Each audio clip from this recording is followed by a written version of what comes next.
আরেকবার পড়েন কুল হুয়াল্লাহু আহাদ আল্লাহুস সামাদ লাম ইয়ালিদ ওয়া লাম ইউলাদ ওয়া লাম ইয়াকুল লাহু কুফুয়ান আহাদ। আমার যুবক ভাইরা, এই মুহূর্তে যারা আমার সঙ্গে সূরা ইখলাসটা পড়লেন, আল্লাহর কসম প্রত্যেকের আমলনামায় 30 পারা কোরআনের সব দিয়া দিছে। তাহলে একটু চিন্তা করেন, এই মাহফিলে বসার কারণে, মাহফিলে আসার কারণে এই মুহূর্তে আমলনামায় কিন্তু একটা খতমের সওয়াব পাইছেন।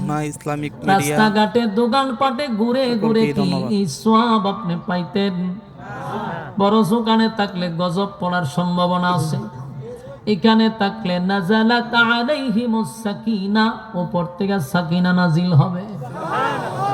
আমার যুবক ভাইরা, 3 বার পড়তে 1 মিনিট সময় লাগে না।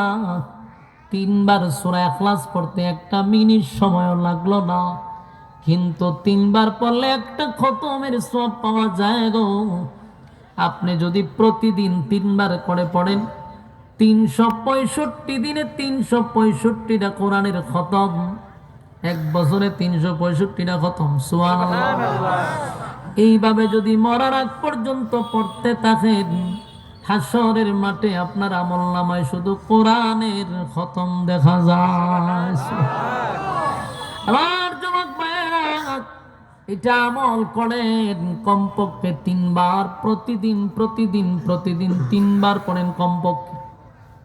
আর কেউ যদি প্রতিদিন 10 বার পড়ে, আল্লাহর নবী বলেন, কেউ যদি 10 বার পড়ে